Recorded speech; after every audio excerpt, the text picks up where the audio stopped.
Nós estamos aqui novamente, depois de um período aí, umas 2 semanas de férias, estava até brincando, né? Isso, muito bom, mas é sempre bom também estarmos aqui.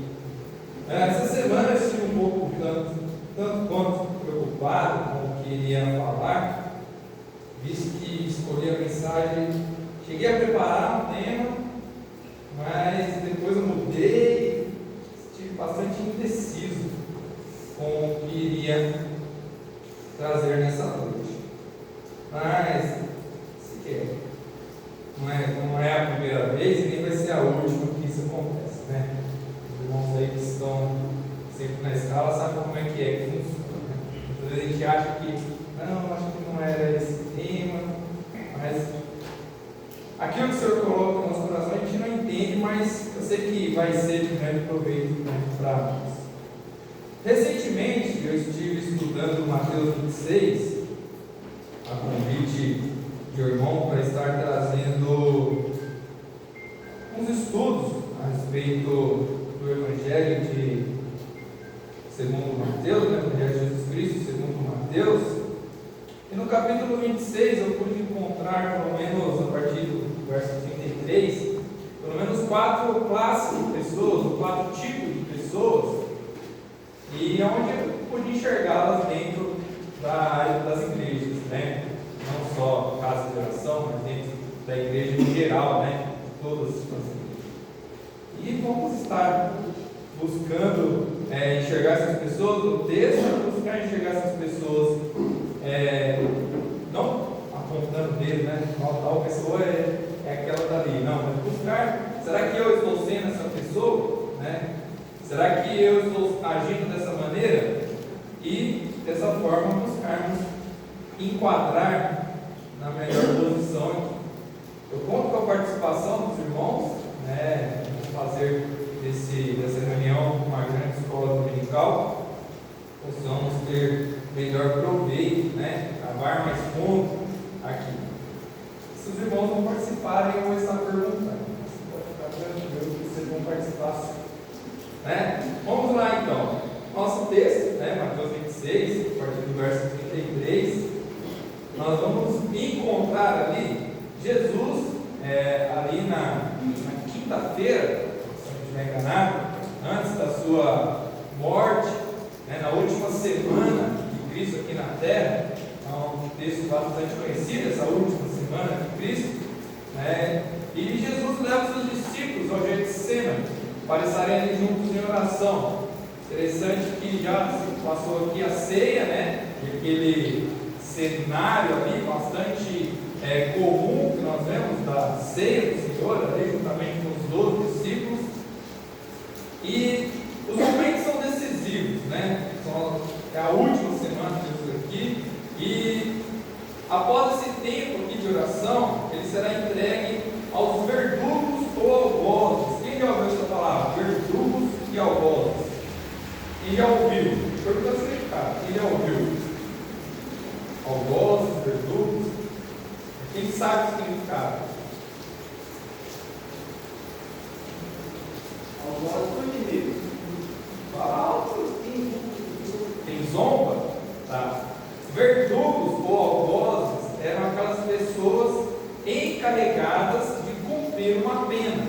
Por exemplo, ele foi chicoteado, tomou uma punição ali de chicotada, certo? Aquele que estava aplicando as chicotadas eram os algozes, os verdugos, aqueles que crucificaram, tudo mais. Isso são verdugos ou algozes, aqueles que são encarregados de cumprir uma pena, né? De executar a pena em alguém. Então, o que o irão maltratar, aceitar de forma cruel e injusta. Nós vimos há pouco tempo aqui, pelo menos 11 declarações de que Jesus era inocente. O próprio Pilatos, as próprias pessoas ali, o próprio ladrão que estava com ele na cruz, os próprios algozes que estavam ali com eles, declararam a justiça dele, né? Esse homem nada fez, né? E eles irão condenar um inocente à morte de cruz, que era a morte de pena máxima. Hoje no nosso país, a pena máxima é o que, irmão? 30 anos de prisão? 30 anos, a pessoa pode permanecer presa. Agora, pode ser multiplicado isso, né? Agora, mesmo que a pessoa pegue 200 anos de prisão, ele só poderá ficar 30 anos preso. Exatamente. Então, a colher de chá, então, né? 30 anos. Outros países têm prisão, pena perpétua, né? Prisão perpétua, tem inclusive a morte, seja cadeira elétrica, seja execução, né? Tiro, enfim, forca, antigamente tinha guilhotina, tudo mais. Na época da Babilônia tinha inclusive uma pena que era ser jogado na cova dos demônios, né? E para o tempo de Roma, eles tinham ali a crucificação, a pena máxima. Cristo precisa orar e deseja profundamente que os seus discípulos estejam junto dele na oração. Então ele foi ali para o Getsemane. Eu já perguntei isso aqui, vamos ver se todos lembram. Getsemane ou Monte das Oliveiras?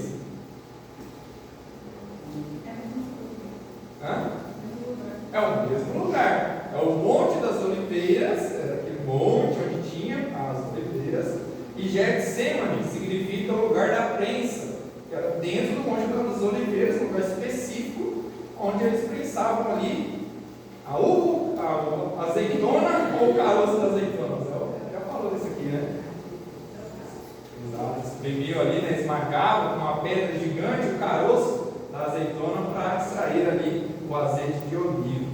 Então, quando se fala Monte das Oliveiras, está correto, quando se fala de Getsemane, está correto também. É só um lugar específico no Monte das Oliveiras.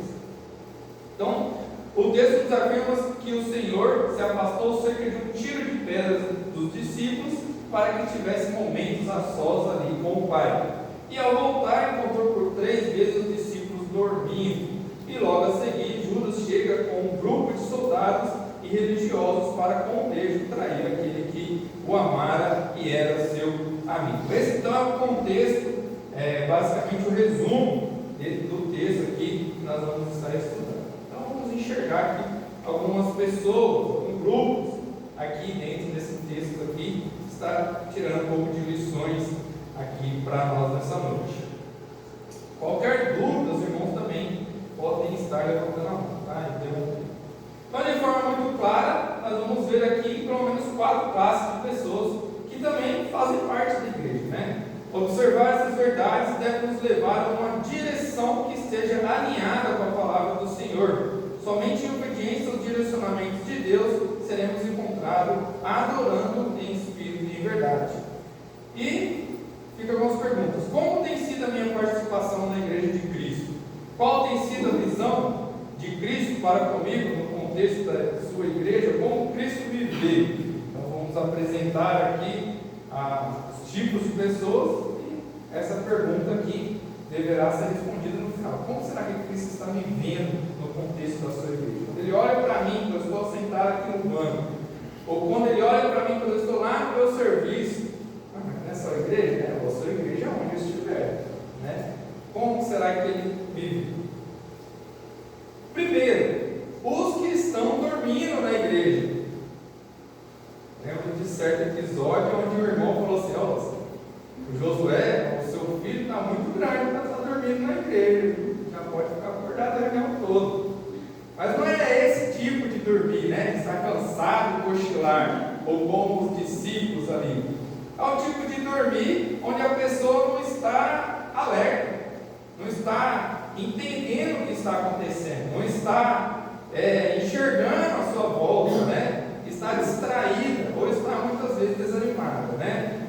Nós vamos encontrar aqui que por 3 vezes Cristo encontrou os discípulos dormindo. No texto de Mateus 26 nós vamos achar no versículo 40, onde vai dizer assim: depois voltou aos seus discípulos e os encontrou dormindo e disse, né, vocês não podem ou puderam vigiar comigo nem por 1 hora? Perguntou ele a Pedro.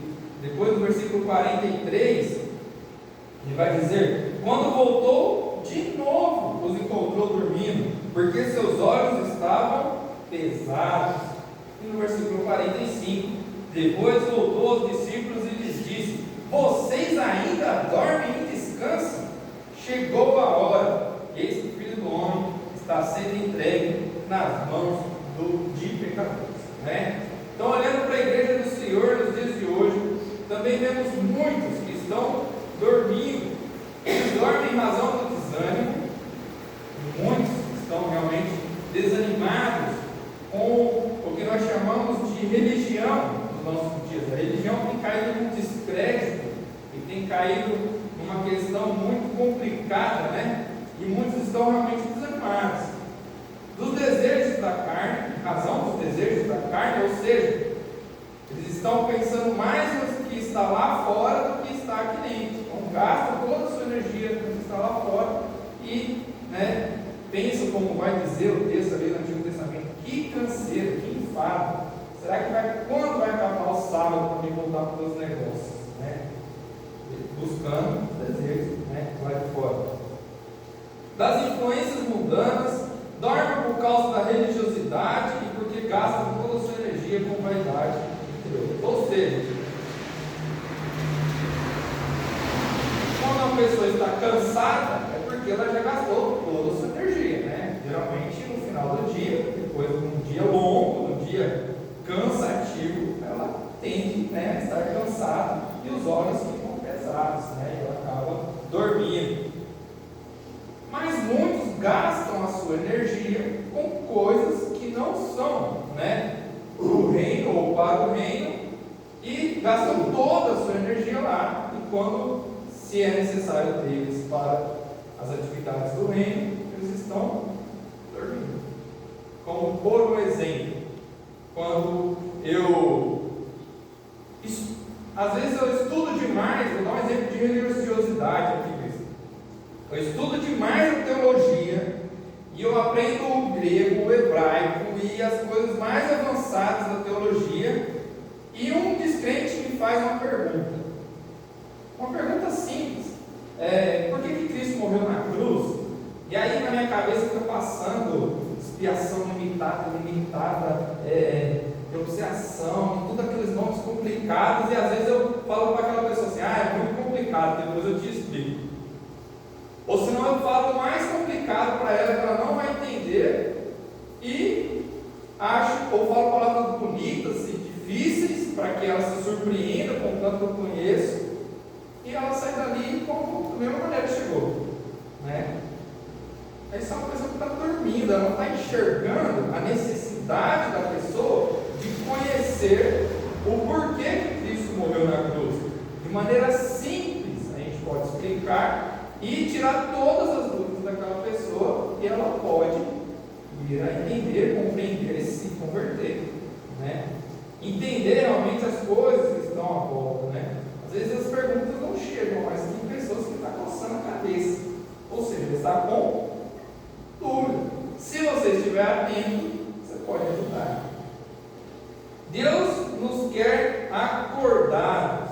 É o desejo dele que estejamos ativos e envolvidos com a sua obra, nesses dias em que muitos estão caminhando a passos largos para o inferno. Qual que é o perigo de uma igreja que está dormindo? Quem pode responder?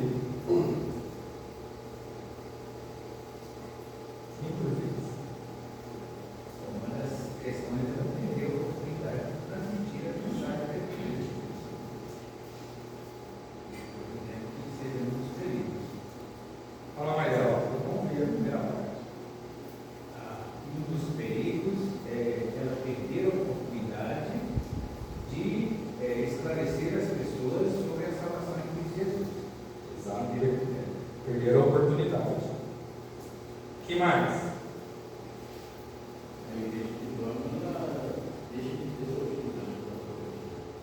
Deixa de ser igreja, né? Só mais uma pedra ali nativa, né?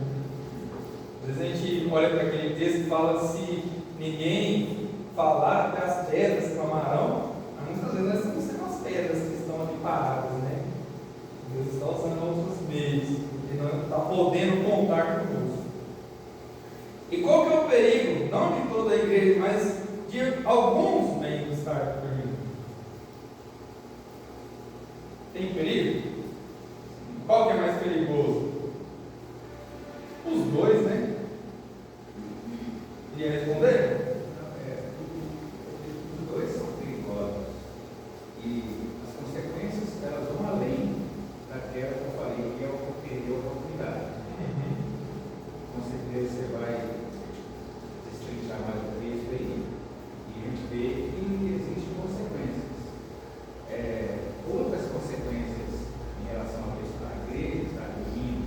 um membro está dormindo, é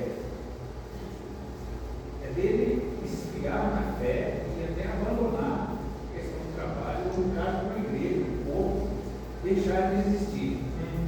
Pode vir, inclusive, a acontecer o que aconteceu com Pedro. Sim. Você com certeza que eu estou falando. Não vou não, pior que não. Mas vai deixar isso aqui mesmo. Então tá bom. Quer dizer, ou ela pode vir, inclusive, a tocar a Cristo. Sim. Porque ela está dormindo. Tropeçar, né? Exato. Quem mais? Israel, tá faladinho.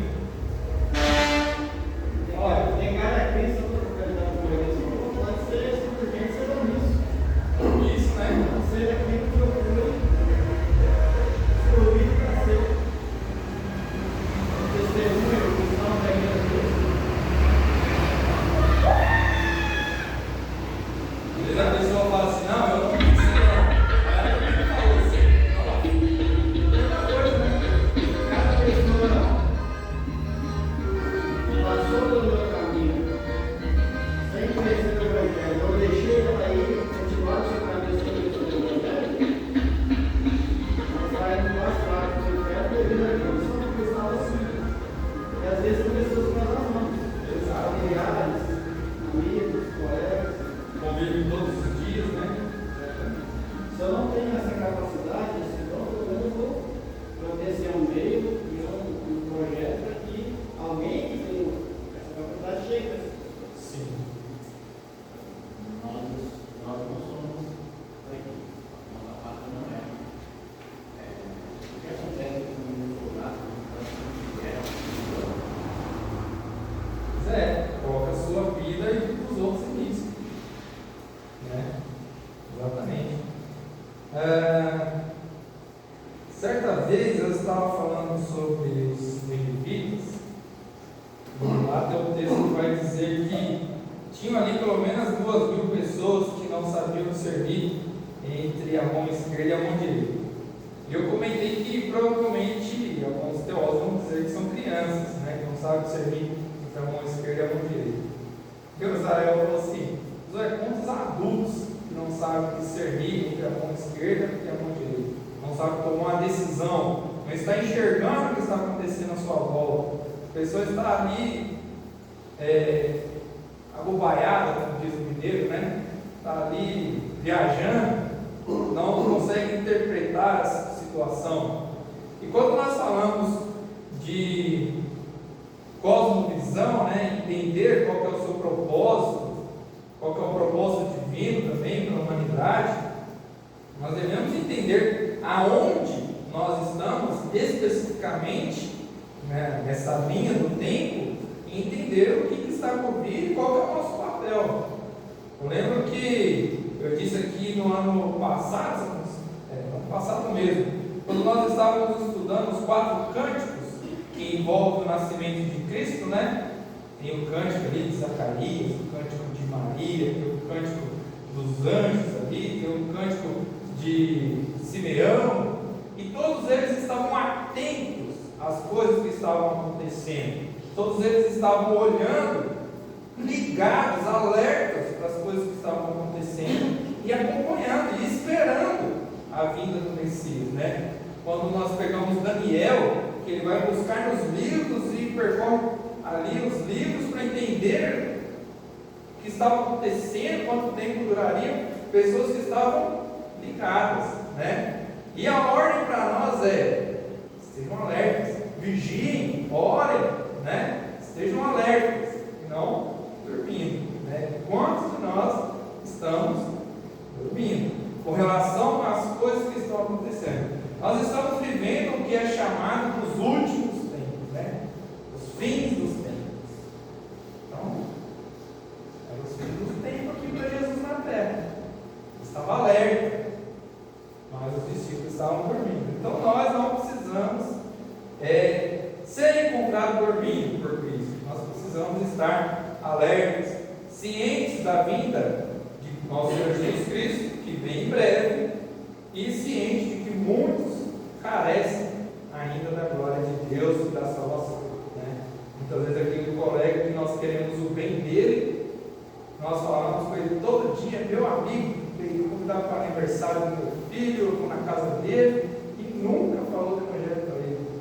Está dormindo com relação ao seu colega, você está dormindo com relação ao mandamento de Deus de ir pregar a toda criatura. Até aqui tranquilo? Mais algum comentário? Segundo comentário aí, seria que o perigo de estar dormindo é você se assustar e tomar uma decisão precipitada como ele tomou. Arrancar a espada e cortar a orelha. Vamos chegar lá, irmão. Vai chegar lá. Os que estão armados para lutar como Pedro. Chegamos, irmão. Mas estava dormindo antes e acordou assustado. Assustado, né? Eu tomou uma decisão precipitada. Vamos lá, João 18, de versículo 10, só para termos uma melhor clareza de que realmente era Pedro, vai dizer assim: Simão Pedro, que trazia uma espada, tirou-a e feriu o servo do sumo sacerdote, decepando-lhe a orelha direita. O nome daquele servo era Malco. Só para termos um contexto aqui, porque Mateus não vai trazer o nome deles aqui. Então, voltando para o texto de Mateus 26, agora no versículo 51, vai estar trazendo assim: um dos que estava com Jesus, que nós já sabemos que é Simão Pedro, estendendo a mão, puxou a espada e feriu o servo do sumo sacerdote, nós já sabemos que é Malco, decepando-lhe a orelha. Então nós já sabemos aqui o desfecho, né? Jesus pega a orelha ali, cura a cola de todo o lugar, né? Fala que não era necessário aquilo, se fosse necessário, ele rogaria ao Pai, ele enviaria legiões ali em defesa. Então, com ímpeto e vencido por seu temperamento, e quantas vezes nós temos deixado nosso temperamento agir mais do que, né, a razão. Nós já estudamos aqui sobre os temperamentos, né? Todos os quatro: o melancólico, o fleumático, o sanguíneo e o colérico. Né? Então, muitas vezes os temperamentos eles estão aflorados, estão no ímpeto, e precisamos controlar também, né? Pedro lança a mão da espada e corta a orelha do soldado mau. Com a graça e brandura, Cristo coloca novamente a orelha do soldado e ministra profundamente ao coração de Pedro, revelando a ele que o reino de Deus é ministrado por amor e graça nos corações dos homens. E fez pensar quantos crentes hoje estão armados para lutar nas igrejas. Hoje eu vou com um versículo aqui que aquele irmão não vai conseguir me vencer na minha teologia. Agora achei um texto aqui que eu vou provar para eles lá que mulher não pode pintar a unha. Está escrito aqui, Jezabel, não sei o quê, e fazem toda uma reviravolta, se armam todos e chegam na igreja como se fosse um porco-espinho. Qual que é a dificuldade do porco-espinho? Quem consegue dar um abraço ao porco-espinho? Tem como se relacionar, né? Falta de relacionamento, porque eles estão armados e vão para igrejas dessa forma. Quando lutamos com nossos irmãos, e deixar bem claro que o nosso irmão William falou de sermos soldados de Cristo para lutarmos contra os poderes e autoridades das coisas malignas, não contra o nosso irmão. E o que mais nós vemos é briga entre irmãos, né? Perdemos a visão do reino e buscamos apenas as satisfação das motivações dos nossos corações. O resultado disso tem sido o das igrejas fracas, inativas e sem a real visão do reino de Deus, né? Esse é o perigo de igreja ou de irmãos que vêm à igreja fortemente armados para brigar com o outro, né? Tem pouco por aí? Tem muito, né? Ah não, você é aliancista, não precisa ir lá na minha igreja. Ah não, você é dispensacionalista, não gosto de você. Ah não, você Arminiano, quem crente você é? Desse jeito, não é? Quem estuda aí sabe como é que as pessoas brincam com aquela verdade, né, que está nos seus corações, né? E sempre buscando uma forma de discutir o seu ponto de vista, né? Nas reuniões administrativas, muitas vezes, hoje em dia está mais tranquilo, mas muitas vezes nós vemos discussões aí, isso está errado, porque meu avô fazia assim assado, que aprendeu com seu bisavô e meu pai fazia, e não pode de jeito nenhum. Você está tirando aquele banco ali, aquele banco era do missionário fulano de tal. Você vai tirar o banco da igreja ali, o banco que era ungido pelo missionário? Não. Pessoas que estão preocupadas e buscando brigas e guerrear com coisas fúteis, com coisas que não levam a lugar nenhum, enquanto o inimigo de nossas almas está não só encontrando brechas, mas a guarda totalmente aberta. Israel está fazendo Muay Thai. Pode dar as costas para o inimigo? É kickbox, né? Kickbox. Pode dar as costas para o inimigo, Israel?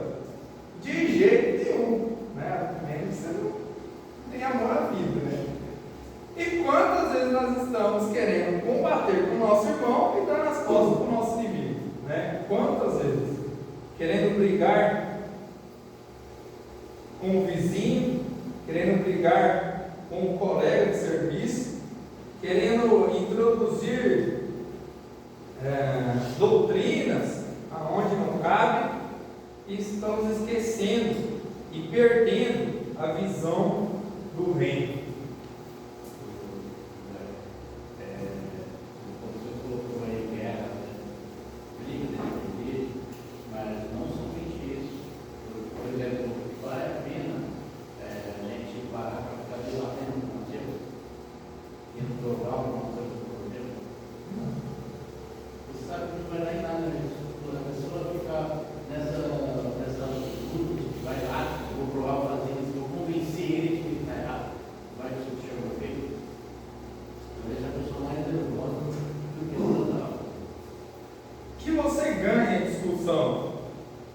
Você ganhou a pessoa para Cristo? Valeu de quê? Pois é. Apesar que nós temos aí relatos, né, filmes, né, onde nós vamos ver realmente alunos ali buscando, né, convencer o professor, e ali levou todo um desfecho, mas que foi realmente visão do reino, de provar realmente, né, que Cristo não está morto, né? Deus não está morto, mas a visão, o propósito correto, né? Não o propósito, eu quero ganhar dele, né? Vou mostrar que eu conheço mais de Bíblia. Não estou falando que não é para a gente pregar para os presidentes, não querer entrar em pé de guerra com ele. Sim. A nossa vida, como dizer, a nossa vida leva a Deus. Sim. A nossa vida leva uma pregação. Você pode pregar com uma pregação, se você quer. O irmão Elias, ele trouxe um relato aqui há algum tempo, que durante muitos anos foi difícil entrar em igrejas evangélicas ali na região de Ouro Preto, né? Porque é uma região muito católica mesmo, e ali é uma mistura de, né, catolicismo com religiões afro, né? E era muito difícil. Porém, e muito porque as pessoas queriam já chegar mostrando a doutrina, né? Já queriam impor ou briga, né? Querendo brigar realmente. Mas chegou certa vez um grupo ali ao ar livre, o irmão trouxe um texto de Cântico de Maria, não é isso?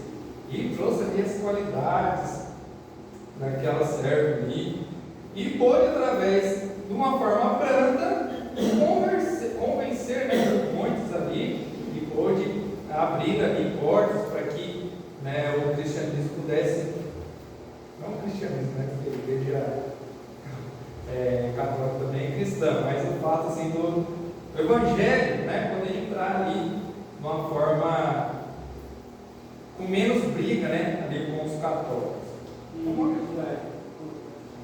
Uma visão de reino, né, uma visão diferente.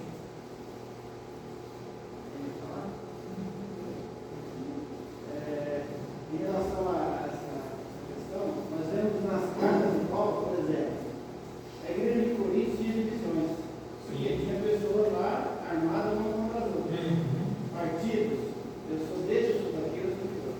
E Paulo fala assim, eu queria conversar com vocês, mas eu não tenho como falar numa linguagem de adulto, porque vocês estão infantilizados. Já vemos a diferença em relação à igreja de Éfeso, onde a igreja não tinha divisões, não tinha questões graves dentro da igreja, onde Paulo pôde levar eles para uma camada superior do avanço, do propósito do Evangelho. E quando Paulo orienta lá Tito, lá em Creta, ele fala assim no capítulo 3, versículo 9: evite, porém, conversas todas, genealogias, discussões, contendas a respeito da lei, porque essas coisas são inúteis e sem valor. Quando aquele que provoca divisões, atribuir pela primeira, segunda vez, depois disso rejeita. Você sabe que uma pessoa se perverteu e está em pecado, por si mesmo está condenado. Quando a igreja está se debatendo dentro do nome, da própria igreja, Satanás não precisa fazer nada, essa igreja está se autodestruindo. Quando não há divisão, quando há unanimidade, o propósito é servir a Cristo e o padrão é a palavra de Deus, essa igreja está crescendo, sendo edificada. Da mesma forma, a família, o governo, o país, quando eles começam a partidarizar, isso foi uma questão. Essa semana deu uma discussão no grupo sobre questões políticas, até o irmão entrou e botou o consciência, acabou a discussão. Eu conheço igrejas, infelizmente, 50% de um lado, 50% do outro, devido às questões políticas. A igreja está morta, está dormindo, está se destruindo. Exato. Por causa dessas questões. O alvo não é Cristo, não é a palavra de Deus. Exatamente. E parece que uma coisa puxa a outra, né? Agora como falou, estava dormindo e agora com susto com a atitude errada. Nós vemos essas igrejas onde muitas vezes o diabo vai lá e só joga o dardo e fala, aí deixa o resto acontecer, o circo pega fogo, a igreja mesmo pega fogo. Não no contexto que nós vemos aí pegar fogo, no contexto de se destruir, né? Onde muitos irmãos acabam realmente chegando, né, na questão de brigar até fisicamente, né, de dividir realmente igrejas. Quando a pessoa chega no final ali daquela disputa, ninguém ganhou, o nome de Cristo foi envergonhado, a igreja foi dividida, às vezes o local ficou vazio, precisou ser vendido e ninguém mais reúne ali, e isso acontece. E nós não podemos estar dormindo quando começa, né, a acontecer essas coisas. Vamos estar alertas para que isso não aconteça em nosso meio. Então, que o Senhor encontre em cada um de nós atitudes que revelem de fato que somos ovelhas que fazem parte do aprisco do Senhor, né? Os que estão na igreja por interesse, como Judas, né? João 12, novamente, buscar aqui no Evangelho de João, um complemento. João 12, no versículo 3 até o versículo 6, vai trazer assim: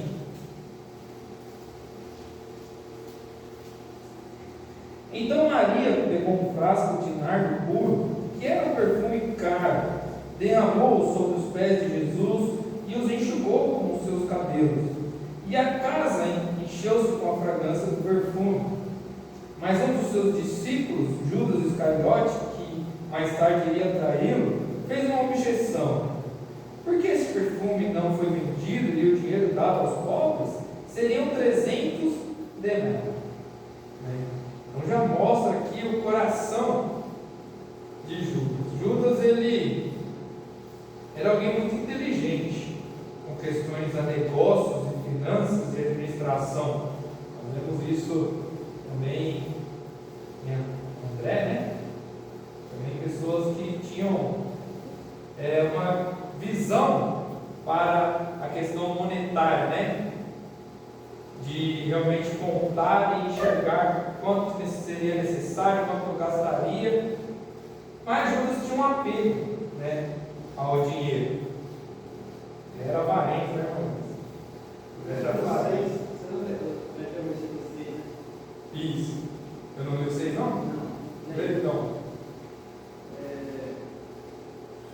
Ele não falou isso por se interessar pelos pobres, mas porque era ladrão, sendo responsável pela bolsa de dinheiro e costumava tirar nela o que era colocado. Note que, como Judas era alguém bom de negócio, de matemática e tudo, quem que ficava responsável pela bolsa de dinheiro? Quem era tesoureiro? Judas, né? Então, ele deixou que os bens materiais falassem mais alto no seu coração, né? Então, tudo que ele olhava para o valor monetário, não para o valor que estava acontecendo ali, né? Realmente, né, se você acha que tem um perfume bom, você compra um perfume caro, aí está falando puro, da essência, que é o que tem 3 gotinhas no seu perfume lá. Ali é um jarro da fragrância mesmo, né? Que era caríssimo, e aquela pessoa quis derramar como oferta, né? E Jesus pôde explicar ali depois, mas incompreendido ali por Judas, né? Dinheiro, só olhava o dinheiro, só olhava o material, o palpável, né? O financeiro, e às vezes tem uma aparência de bonzinho, né? Podia dar para os pobres, ou podia pôr aqui na minha sacola aqui que depois eu distribuo, né? Ou seja, pessoas desse jeito estão por todas as partes, inclusive dentro das igrejas, e por muito se fazer parte das igrejas, estamos caindo nos descréditos, né?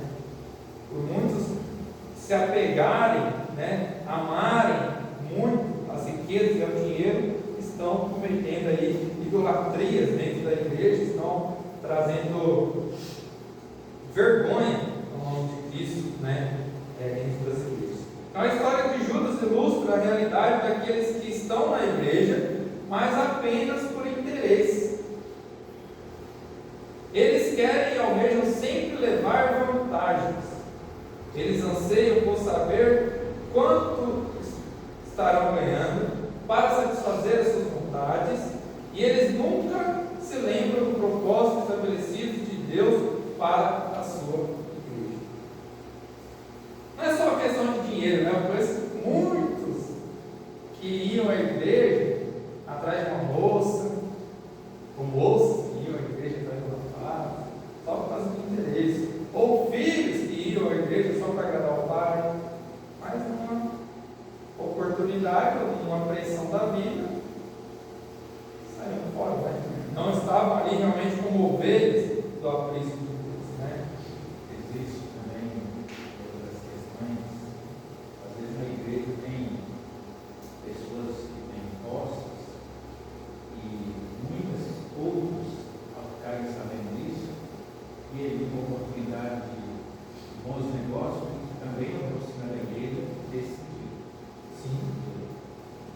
Então existe diversas classes, os mais pobres, talvez, existem pessoas que às vezes só vêm às reuniões, ou só aproximam da igreja, porque vê a igreja como uma possibilidade de ajudá-lo financeiramente. Existem os casos que você falou, os mais jovens, né? Mas existe essa outra questão negociante, muitas outras situações. Sim. As situações mais vastas. Exato. O evangelho da prosperidade os evangelhos místicos, o misticismo dentro da igreja estão levando as pessoas em busca de algum benefício, seja ele psicológico, curas, prosperidades. Elas não vão na igreja para encontrar Cristo e se arrepender dos seus pecados e depois ir à igreja para glorificar, agradecer, para adorar. Elas estão sempre indo para buscar. E eu sempre deixo claro que o nosso propósito aqui nunca é vir buscar, é trazer. Sim. E nós trazemos aqui gratidão a Deus pelo que Deus já fez por nós. Nos deu a salvação. Eu até ia comentar isso, é bom você falar. quando eu estava falando dos crentes que estão dormindo. Muitos falam assim, mas o culto é chato, mas o culto não tem graça, mas vou lá, não tem nada demais. Uma banda lá, um cantor famoso, a guitarra e o violão falha durante o louvor, está desafinado. Não. Mas quem é que cultua a Deus? Quem é que traz aqui o louvor e a adoração? Somos nós. O culto está chato para mim. Se o violão está falhando, a culpa é comigo que fiz a manutenção, entendeu? Enfim. Então, o culto é fruto da minha adoração. Se eu estou dormindo, se está chato, a culpa é minha.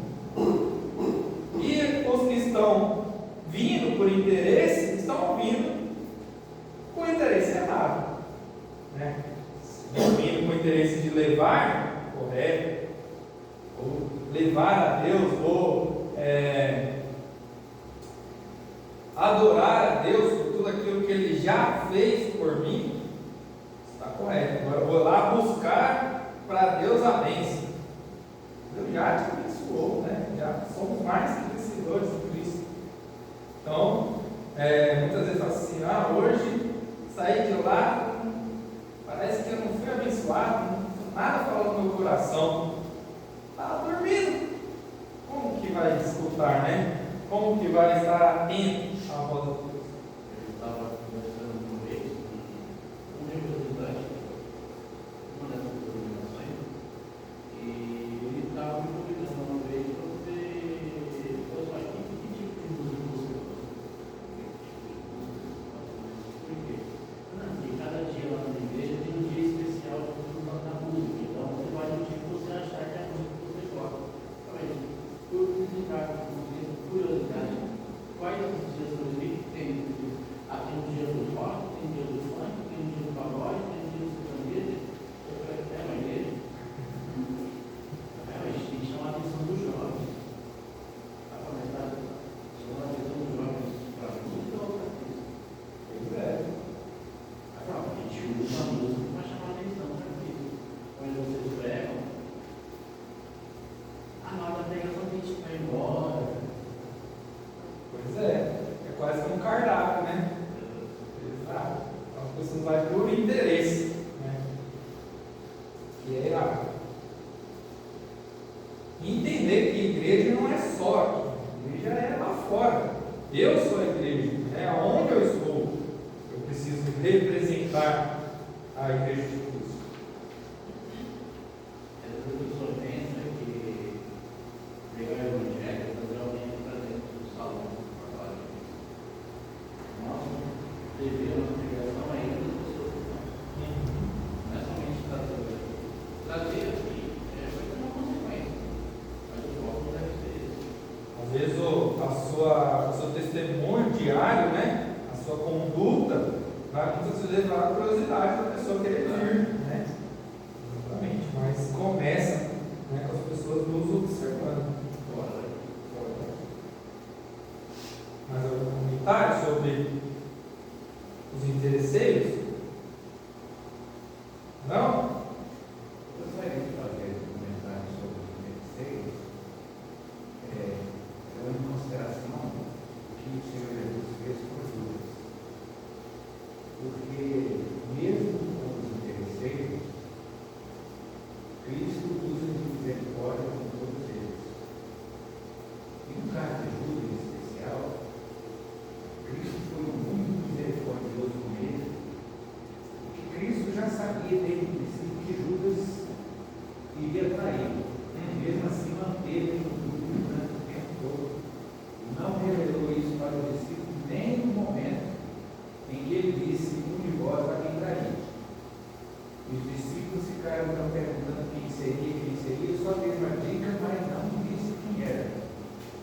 Então, eu li recentemente um comentário, o comentarista tem dito que o Senhor Jesus está falando de misericórdia com Judas, não revelando quem seria ele, porque certamente, se ele revelasse, os outros discípulos iriam se levantar contra ele. Nem na hora da traição,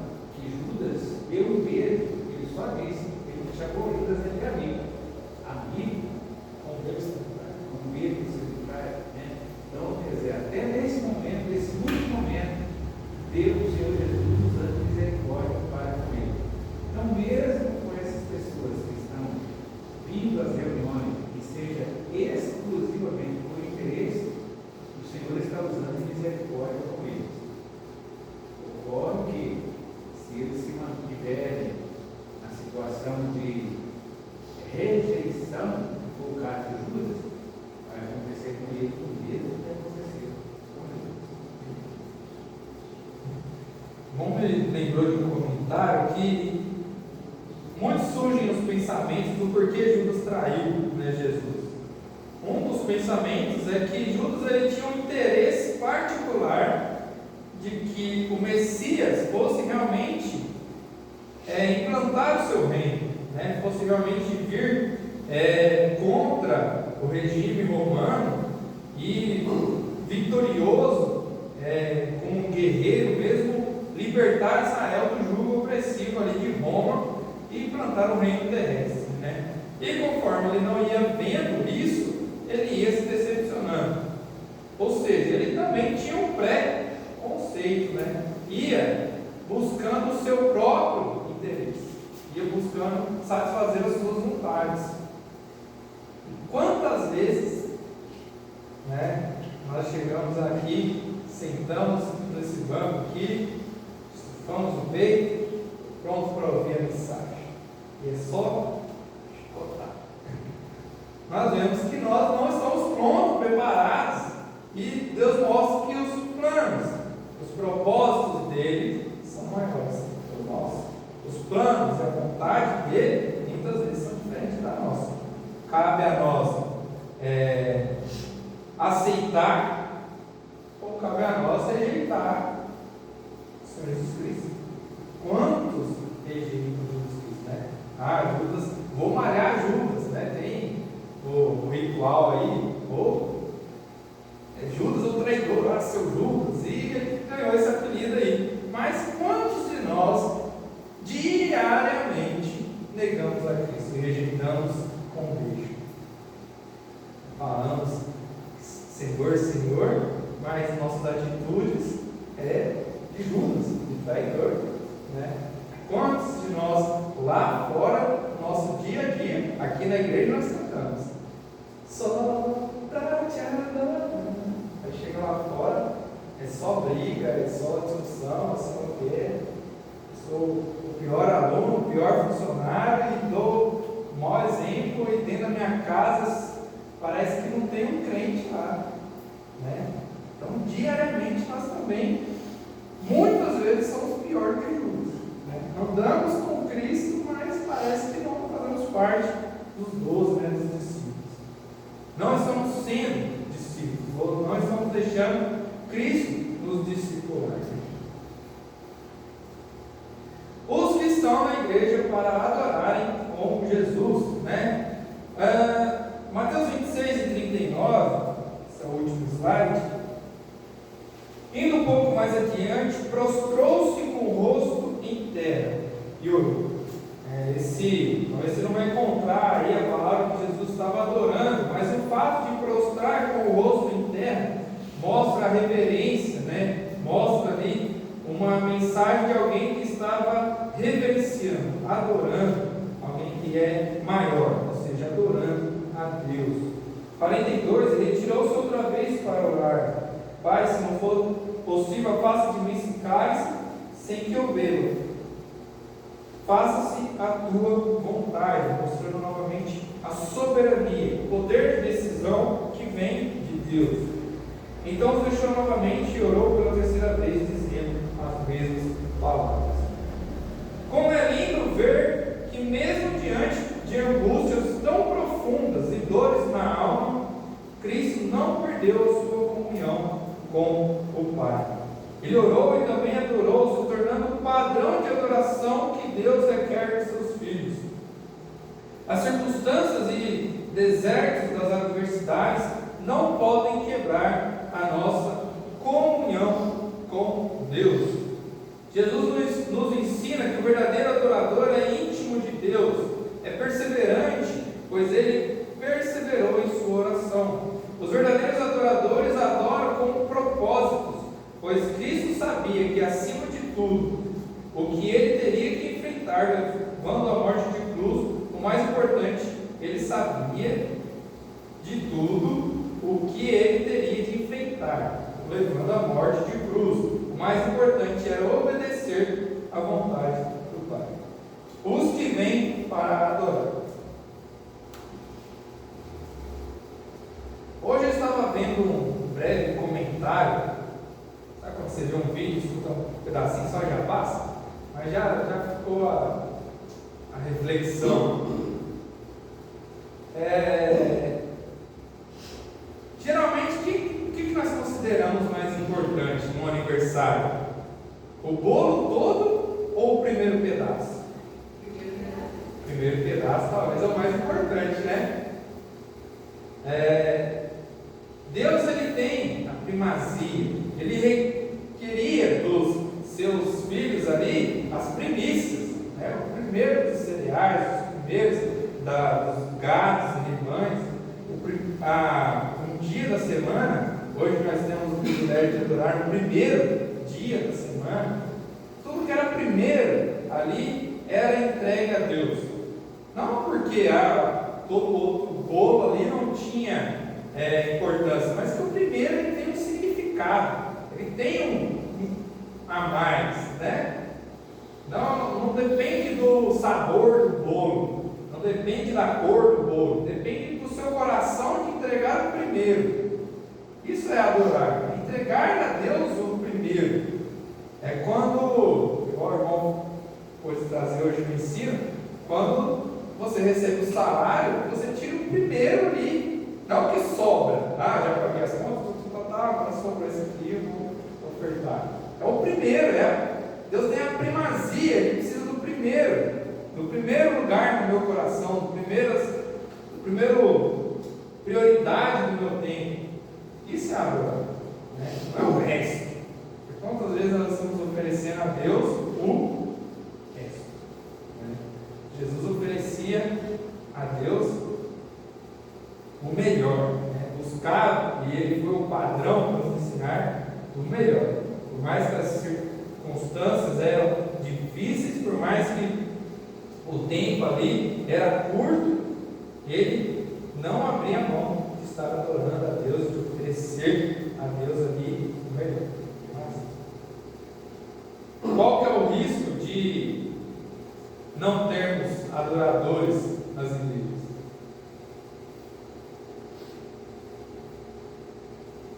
Não ser uma igreja, né?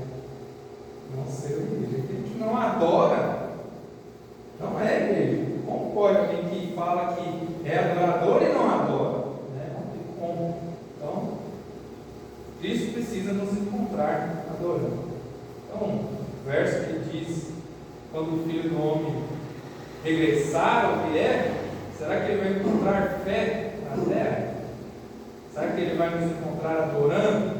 Será que ele vai encontrar realmente pessoas que estão preocupadas, não no lugar, não no tempo, não no que, né, na roupa que vai vestir, mas estar adorando Ele em espírito e em verdade? Não está usando palavras bonitas, mas está realmente adorando do interior, né, do coração.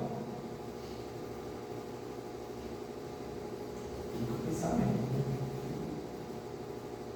A grande pergunta que não quer calar é: onde estamos inseridos diante desses 4 tipos de pessoas que são encontradas dentro da igreja? Será que estamos aqui dormindo, lutando, né? Vamos recapitular aqui: os que estão dormindo, os que estão armados para lutar, os que estão por interesse e os que estão para adorar. Onde que nós estamos inseridos nesses 4 tipos aqui? Uma reflexão pessoal, né?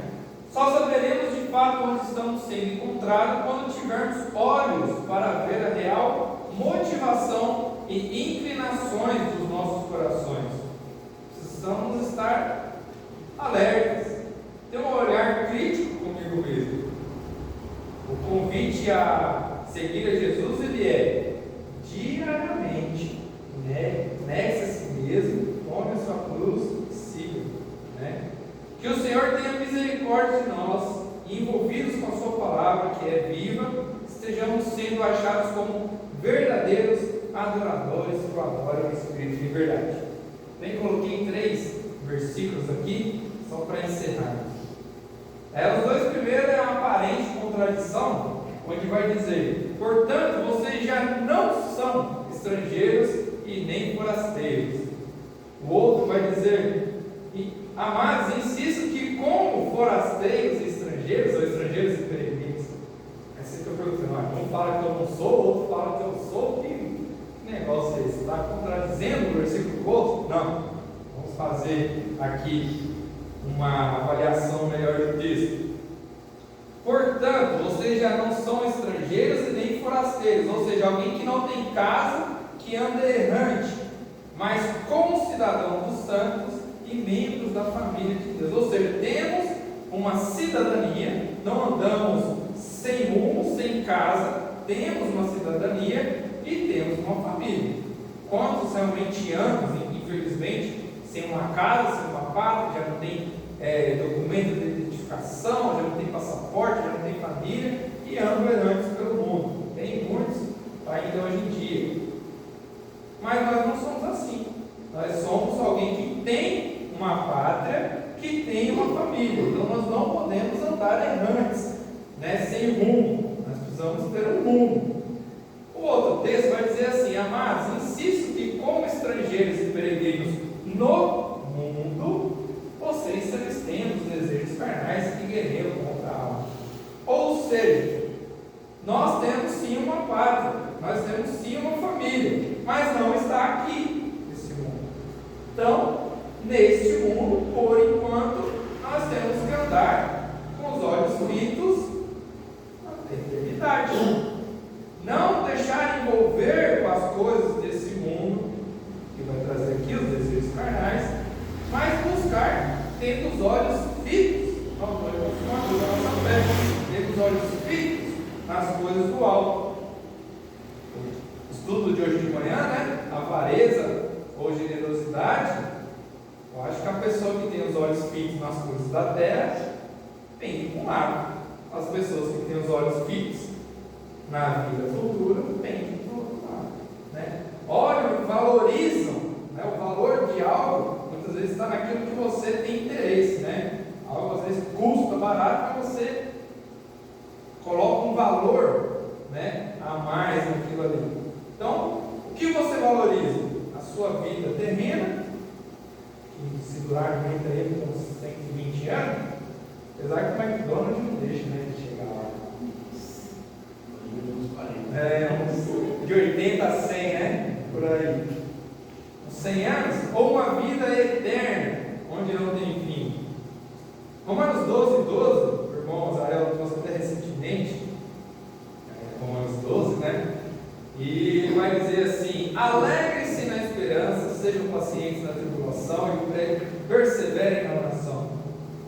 Alguém que espera algo, e no caso nós esperamos a vinda gloriosa do nosso Senhor Jesus Cristo, sabemos que ela é certa. Eu já disse aqui que a volta de Cristo, ela não exige de nós fé, ela é certeza, ela é garantida, ela exige de nós esperar, somente esperar. Ela é certa, ela é garantida, não precisa de fé, é só esperar. Alguém que está com os olhos fitos em algo que ele tem tanto interesse, ele passa por obstáculos, e a nossa vida é um sobe e desce, e ele nem vê, ou seja, ele está paciente apenas aguardando chegar lá. Quantas vezes eu vim de São Paulo para cá nessa Fernão Dias aí, que eu nem vi as curvas, os trânsitos, os carros me fechando, nem buzinava, só estava com os olhos fitos em chegar aqui na Rua 8, número 211. Então, aquilo que está à sua esperança, você nem olha os altos e baixos dessa vida. Então, seja paciente na tribulação. O paciente está esperando com alegria algo maior. E durante esses altos e baixos, persevere na oração, assim como o exemplo de nosso Senhor Jesus Cristo. Nós possamos meditar nas palavras dessa noite, fazer uma avaliação crítica de nós mesmos, novamente, não apontar, aquele plano lá se enquadra em tal lugar, a mensagem serve certinho para ele, para nós, fazermos uma avaliação crítica e buscarmos, estarmos na posição correta de adoradores, daqueles que estão alegres na esperança da vinda gloriosa de Cristo, daqueles que têm uma uma visão realmente de reino, né? E espera e ama a vinda de Cristo, né? Que o Senhor possa estar nos abençoando, que possamos estar seguindo nesse propósito. Amém? De volta.